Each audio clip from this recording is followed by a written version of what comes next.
민주당 대선 후보를 결정짓는 호남권 경선 투표에서 문재인 후보가 60%가 넘는 득표율로 압승을 거뒀습니다. 최대 승부처인 호남 경선에서 문재인, 안철수 두 후보가 압승을 거두면서 대세론에 탄력이 붙게 됐습니다. 본선에서도 호남 민심 향배가 주목되고 있습니다. 인양 과정에서 여러 구조물이 제거된 세월호가 추가로 참공과 절단이 예정돼 있어 진상규명에 대한 우려가 높습니다. 이번 주 후반 프로야구가 개막하는 가운데 기아 타이거즈가 우승에 대한 각오를 다졌습니다. 여러분 안녕하십니까? 전국적 관심을 모은 민주당 대선 후보 호남권 경선에서 문재인 후보가 압승을 거뒀습니다. 과반을 넘길지가 관심이었는데 60% 선을 넘었습니다. 먼저 김철원 기자입니다. 대통령 선거 후보자 이변은 없었습니다. 더불어민주당 호남권역 경선에서 문재인 후보가 14만 2천 표로 전체의 60.2%를 얻어 1위를 차지했습니다. 안희정 후보가 4만 7천 표, 20% 득표율로 2위를 기록했고 이재명 후보가 4만 5천 표, 19.4%로 3위를 기록했습니다. 문재인 후보 압승의 토대는 일반 시민들이 경선에 참여한 ARS 투표였습니다. 투표에 참여한 22만 2천 명 가운데 13만 3천 표, 59.9%를 가져갔습니다. 개표하기 전 현장 연설에서 각 후보들은 자신을 대선 후보로 밀어달라고 호소했습니다. 우리 모두의 꿈, 함께 어우러져 모두가 행복하게 살아가는 대동세상의 꿈을 저 이재명이 여러분께 만들어 드리겠습니다. 공정하고 정의로운 나라, 상식과 원칙을 바로 세운 나라, 완전히 새로운 대한민국, 저 문재인과 함께 만들어주시겠습니까? 새로운 미래의 비전을 갖고 새로운 대한민국의 이상으로 가장 확실한 국민의 지지와 사랑을 얻어낼 수 있는 저 안희정입니다. 압승 소식이 전해지자 문재인 후보 지지자들은 환호했고 안희정, 이재명 지지자들은 실망하는 기색이 역력했습니다. 모든 권역의 투표수가 합산돼 공개되는 4월 3일 민주당 대선 후보가 확정될 예정인데 이때 1위 후보가 과반 득표에 실패할 경우 1, 2위 후보끼리 결선 투표를 거쳐 오는 4월 8일 민주당 대선 후보가 확정되게 됩니다. MBC 뉴스 김철원입니다. 최대 승부처인 호남 경선에서 문재인 후보가 압승을 거두면서 대세론엔 탄력이 붙게 됐습니다. 본선에선 문재인, 안철수 두 후보 간의 맞대결이 예상됩니다. 윤근수 기자입니다. 민주당의 심장이라는 호남에서 문재인 대세론이 입증됐습니다. 문재인 후보는 최대 승부처인 호남에서 반문 정서를 이겨내고 60%를 득표함으로써 민주당 대통령 후보 자리에 한 발짝 더 다가섰습니다. 문 후보는 경선은 물론 본선에서도 압승하겠다며 자신감을 보였습니다. 준비된 저 문재인이 정권교체 책임지고 기필코 성공한 대통령이 되겠다고 동지 여러분께 자신 있게 보고드립니다. 국민의당은 지난 주말 호남 경선 결과가 반문 정서 때문이라고 주장했지만 안철수 후보의 압승이 오히려 문재인 후보 지지자들을 더 단단하게 결집시킨 것으로 보입니다. 국민의당은 결국엔 문재인, 안철수 두 후보가 본선에서 대결하는 상황을 염두에 두고 문 후보에 대한 공세를 강화하고 있습니다. 문재인 후보와 캠프 인사들은 전두환 표창, 부산 대통령 등 계속되는 막말에 대해서 감추기에만 바빴고 진심 어린 사과는 없었습니다. 그동안의 대선과는 달리 호남의 민심은 경선뿐만 아니라 본선에서도 다시 한번 주목받을 가능성이 높아졌습니다. 두 후보 간의 경쟁이 치열해지고 격차가 좁아질수록 호남 민심의 향배가 승부를 가르는 결정적인 변수가 될 수도 있습니다. MBC 뉴스 윤근수입니다. 문재인 침해설을 인터넷에 게시한 블로거가 검찰에 고발됐습니다. 광주시 선거관리위원회는 민주당 문재인 후보를 비방한 혐의로 20대 후반의 블로거 A씨를 광주지검에 고발했다고 밝혔습니다. A씨는 침해가 의심된다는 내용의 글을 자신의 블로그에 작성한 뒤 게시해 문 후보를 비방한 혐의를 받고 있습니다. 세월호는 그동안 인양 과정에서 선체 손상이 많았습니다. 하지만 이게 끝이 아닐 듯 싶습니다. 목포 신항으로 옮겨진 뒤에도 천공과 절단이 예정돼 있어 우려의 목소리가 높습니다. 김진선 기자입니다. 누워있는 세월호의 우현 선미에 차량이 오가는 경사문, 램프가 보입니다. 바닥을 향하는 좌현 램프가 절단된 입구로는 차량과 굴삭기가 쏟아져 걸려 있습니다. 좌현 램프는 지난 24일 반잠수식 선박 거치 작업에 방해가 된다며 제거된 뒤 아직 수중에 있습니다. 저를 따라 다소 이제 위치 이동이 있을 수는 있으나 중장물이기 때문에 사각 폐수 안에 있을 것으로. 인양 과정에서 불가피하다며 제거된 구조물은 좌현 램프가 처음은 아닙니다. 선체에는 이미 크고 작은 140여 개의 구멍이 나 있고 닷과 스테빌라이저, 가판 울타리 등 주요 구조물들이 유가족과 특조위의 반대에도 제거돼 왔습니다. 해수부는 선체가 목포에 거치된 뒤에도 배수를 위한 구멍을 추가로 뚫고 객실 부분을 따로 절단해 미수습자 수습을 하는 방식을 고려하고 있습니다. 램프 잘라는 것도 그렇지만 또 천공을 또 하겠다 그러니까 그건 진상규모 방해하겠다는 거죠. 그러니까 해수부가 끝까지 방해를 하고 있는 거죠. 물 밖으로 부양해 있는 세월호는 유성 혼합물 배출과 반잠수식 선박과의 고정 작업을 마친 뒤 오는 30일 전후 목포 신항으로 출발할 것으로 보입니다. MBC 뉴스 김진선입니다. 기름 묻은 미역, 시장에 출하가 가능할까요? 그런데 세월호 기름 유출 피해 조사에 나선 보험사는 일단 그렇게 하라고 요구합니다. 동거차도 어민들의 속이 새카맣게 타들어가고 있습니다. 양현승 기자입니다. 세월호에서 나온 기름이 휩쓸고 간 동거차도 미역 양식장. 상하이 셀비지가 가입한 영국의 보험사 측 손해사정인이 현장을 찾았습니다. 양식장 3곳을 돌며 바닷물과 미역을 시료로 확보했습니다.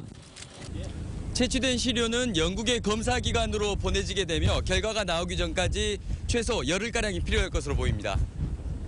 가급적 정책 행정의 중심 방향을 신속한 피해 조사와 신속한 배상 쪽으로 전개될 수 있도록.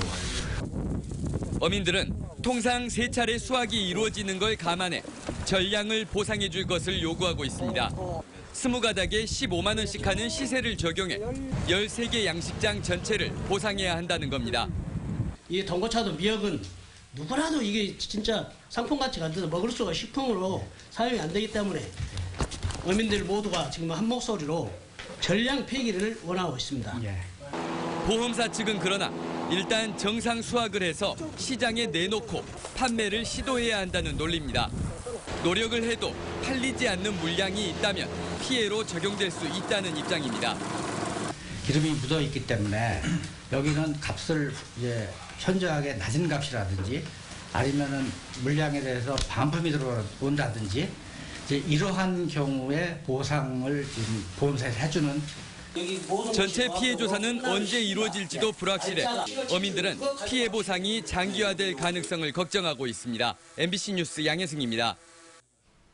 올 시즌 프로야구가 이번 주말에 개막합니다. 선수들이 우승을 향해 뛰겠다면서 기아 타이거즈에 대한 기대감이 높아지고 있습니다. 이계상 기자입니다. 두산 베어스의 3연패를 저지할 유일한 대항마로 거론되는 기아 타이거즈. 개막전을 앞두고 열린 미디어데이 행사에서 김기태 감독은 일단 가을 야구 진출을 포부로 밝혔습니다. 홈에서 멋진 포스트 시즌을 할 수 있도록 준비 열심히 했습니다. 꼭 여러분들께 좋은 모습 보여드릴 것을 약속드리면서 올 시즌 시범 경기에서 어느 해보다 화끈한 타선과 든든한 투수진을 선보인 호랑이 군단. 선수들은 가을 야구를 넘어 11번째 우승 신화를 꿈꾸고 있습니다.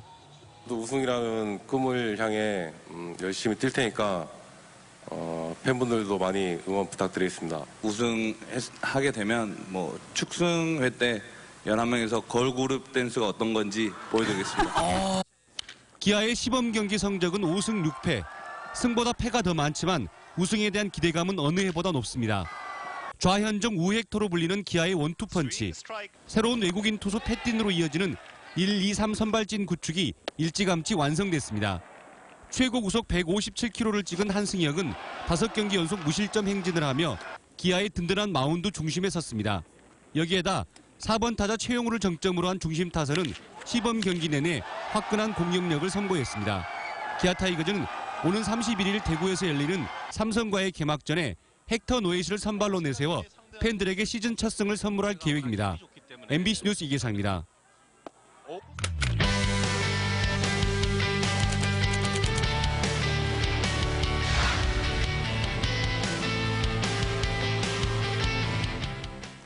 식당가를 지나다 보면 이 많은 음식점들은 장사가 다 잘 될까 하는 생각이 들곤 하죠. 광주의 음식점 수는 작년 말 기준 31,800여 곳입니다. 2014년 22,000여 개였던 것에 비교하면 2년 사이에 44%나 증가했습니다. 조기 퇴직과 취업난이 심해지면서 창업을 하는 사람들도 늘고 있기 때문인데요. 그중 손쉽게 차릴 수 있는 중소규모 음식점 프랜차이즈의 증가세가 두드러집니다. 하지만 비슷한 업종들이 늘면서 과다 경쟁이 심해지고 있습니다.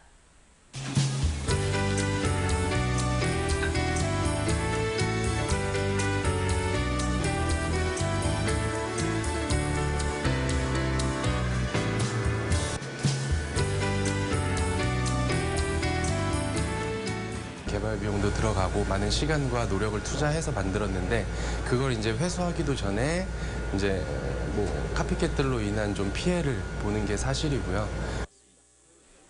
이런 출혈 경쟁이 수익성 악화로 이어져서 문을 닫는 업체도 늘고 있습니다.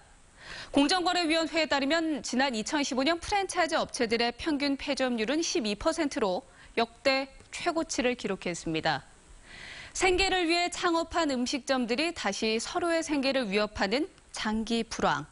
그 터널의 끝은 언제 올까요? 오늘의 검색창이었습니다. 전두환 씨의 아내 이순자 씨가 최근 출간한 회고록에 대해 5.18 단체들이 비판하고 나섰습니다.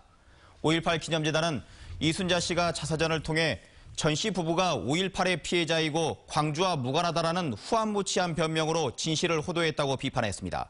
또 전두환 이순자 회고록과 같은 퇴행적 현상을 막기 위해서는 차기 정부에서 철저한 5.18 징산조사가 이루어져야 한다고 촉구했습니다. 윤장현 광주시장도 이순자 씨는 망언을 중단하고 자서전을 즉각 폐기하라고 촉구했습니다. 광주 전남의 미래 성장 동력인 빛가람 에너지밸리 사업에 투자를 약속한 기업이 200곳을 넘어섰습니다. 한국전력과 광주시 전라남도는 빛가람 혁신도시 한전 본사에서 글로벌 텔레콤 등 23개 기업과 에너지밸리 투자 유치 협약을 체결했습니다. 이에 따라 에너지밸리 투자를 약속한 기업은 200곳으로 늘었고 투자 규모는 8,800억 원, 고용 창출은 6천 명이 넘을 것으로 전망됩니다. 한전은 올해 말까지 국내외 50여 개 기업을 추가로 유치해서 에너지 신산업을 이끌어가겠다고 밝혔습니다. 민주노총이 노동청과 경찰의 노동조합 불법 사찰 의혹을 규탄했습니다. 민주노총 금속노조는 오늘 기자회견을 열고 노동청 근로감독관 책상에서 금속노조 운영위의 비공개 자료가 발견됐다며 노동계를 상시적으로 사찰해온 게 드러났다고 말했습니다. 또 노동청이 경찰로부터 이 자료를 받았다고 해명한 것으로 미뤄 경찰과 함께 자료 등을 공유해놓은 것이라며 재발 방지 대책을 제시하라고 촉구했습니다. 금호타이어 노조가 채권단의 매각 작업을 차기 정권으로 넘길 것을 촉구했습니다. 금호타이어 노조는 내일 채권단을 만나 대통령이 없는 가운데 해외 매각은 타당하지 않다며 매각 작업을 차기 정권으로 넘길 것을 촉구할 예정입니다. 노조는 이 자리에서 고용 안정을 촉구하며 조합원 3,500여 명의 서명서를 함께 산업은행에 전달할 계획입니다. 세월호 참사 3주기를 맞아 광주시 교육청이 일선 학교에서 계기 교육을 실시합니다. 장유고 광주시 교육감은 세월호 참사 3주기를 추념하는 차원에서 일선 학교를 방문해 참사 이후 나타난 사회적 현상을 진단하고 재난 예방을 위한 국가의 의무, 그리고 진실규명 방법 등을 설명할 예정입니다. 교육청은 또 각 학교별로 계기 교육과 함께 글쓰기 대회, 청소년 문화제 등 다양한 행사를 추진할 계획입니다.